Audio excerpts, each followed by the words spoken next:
তাহলে তুমি অনেকগুলো কাজের সঙ্গে যুক্ত, এটা দেখা যাচ্ছে। চাকরির চেষ্টা করেছিলে? হ্যাঁ, কম্পিটিটিভ এক্সামের প্রিপারেশন নিয়েছি। এখন আপাতত বন্ধ আছে অনেক এক্সাম।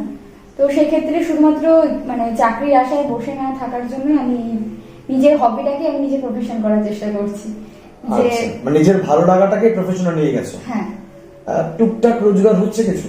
হ্যাঁ, অবশ্যই। হাত খরচা উঠছে?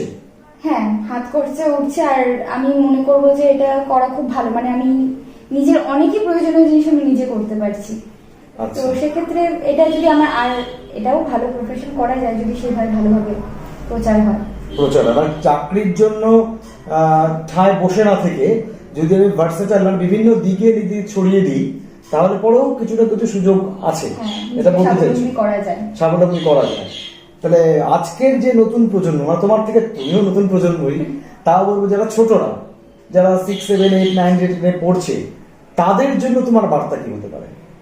আমি তাদেরকে বলবো যে যাদের এরকম হবি আছে, অনেকেই আছে যারা পড়াশোনার পাশাপাশি আঁকাকে বা সাজগোজ বিভিন্ন জিনিসকে ভালোবাসে।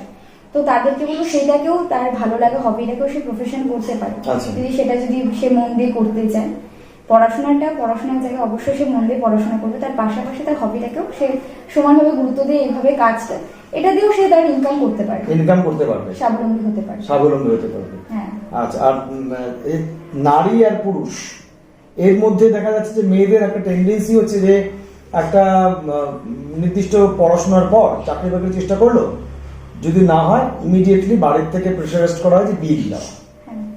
আর ছেলেদের ক্ষেত্রে হচ্ছে না, ও আগে এস্টাবলিশড হবে, চাকরি পাবে, তারপর একটা মোটামুটি থোক টাকা ও জমবে, তারপরে বিয়ের দিকে দেওয়া হবে।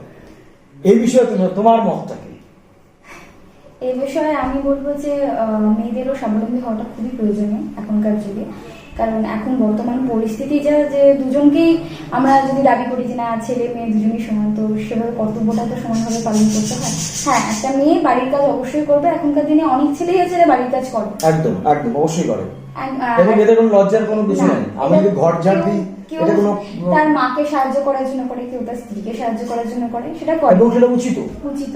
আর সেক্ষেত্রে একটা মেয়েও যদি ঘরের কাজ করছে ঠিক আছে, কিন্তু তার হবি যেটা এই যে মেকআপটা সাজানোটা বা কোনো সেলাই কাজ, সেটা সে তার হবি।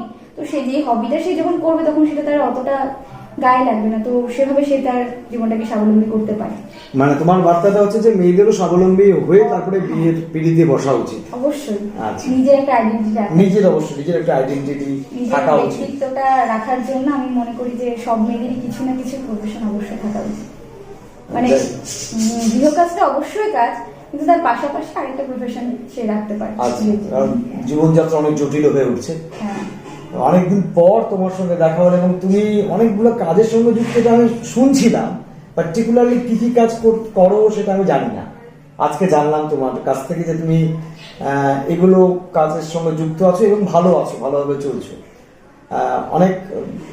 অনেক দিনের সম্পর্ক তোমার সঙ্গে আমার, সেটা তো সেই জন্যই সেই দিনগুলোর কথা মনে পড়ে যায়।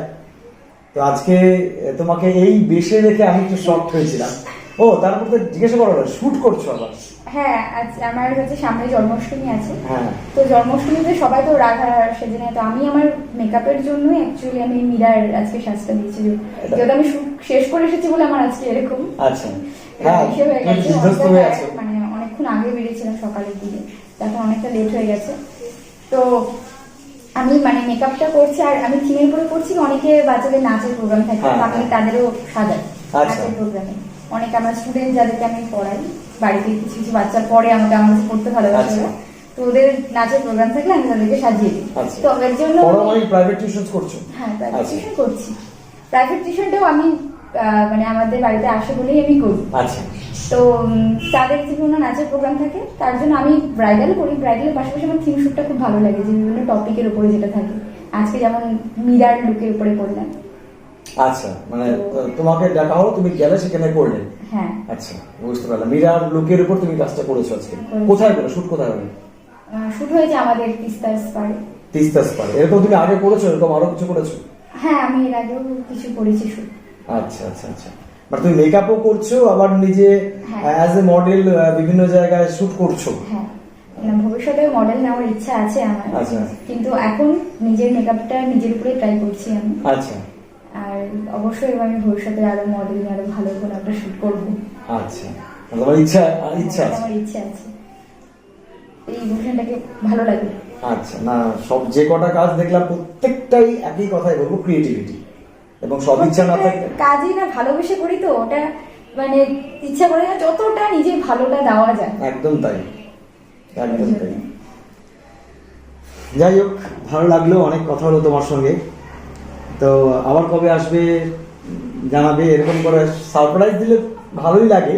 তুমি আজকে সারপ্রাইজ দিলে আমাকে এসে, বিশেষ করে এই লুকে আমি চিনতে পারিনি, চিনি নাই তা বলবো না, চিনছি হ্যাঁ, কিন্তু সত্যি লুকটা আমার কাছে শখ ছিল যে তুমি আবার বৈষ্ণব ধর্ম গ্রহণ করলে বৈষ্ণব হয়ে গেলে নাকি, তাই আর কি। খুব ভালো থাকো, আনন্দে থাকো, এটাই বলবো। আরো উন্নতি করো এই কাজের দিকে। তোমার আশীর্বাদ থাকলে অবশ্যই একদম, পারবো। অবশ্যই সবার আশীর্বাদ থাকুক, এটাই চাই। আর থ্যাংক ইউ, ঠিক আমি আছে। অনেকদিন পর দেখা হয়ে আমারও খুব ভালো লাগলো। হ্যাঁ, অনেকদিন পর দেখা হলো, বহুদিন পর। হঠাৎ করে এর জন্যই চলে আসলাম যে না, অনেকদিন পর দেখা হলো। আমি তোমাদের কারখানাতেও গিয়েছিলাম, বাবার সঙ্গে কথা হলো প্রতিভা তৈরি নিয়ে। হ্যাঁ, সেই দিকে তোমার কি কোনো ঝোঁক আছে? প্রতিমার কারণ বাবার জেনারেশনের পর তারপরে তোমার ভাই আছে, ভাই মোটামুটি আর কি, ওর খুব একটা বেশি ইন্টারেস্ট আছে তা বলবো না, কথা হয়েছে ওর সঙ্গে আমারও। তোমার কি ইন্টারেস্ট আছে?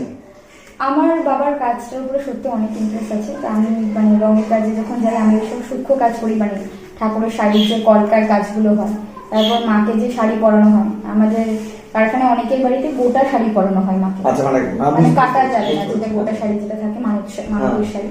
তো ওই কাজগুলো আমিই করি, মানে মা কালীর সাজ, মা দুর্গার সাজে শাড়ি পরানো, তখন বাবা আমাকেই দেখে। আচ্ছা আচ্ছা, তো আমার ভালো লাগে করতে ওটা, মানে আমি যেই কাজই করি না কেন ওটার জন্য আমি টাইম বের করি নি, যে না বাবার কারখানায় যেতে হবে, এই যে ঠাকুরগুলো আমাকে কমপ্লিট করতে লাগবে। সত্যি এক কথা বলবো যে ক্রিয়েটিভ বর্ষা, আর কিছু না, ক্রিয়েটিভ বর্ষা।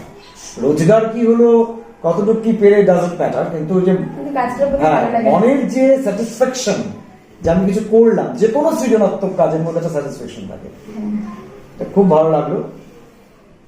ঠিক আছে, ঠিক আছে। হুম।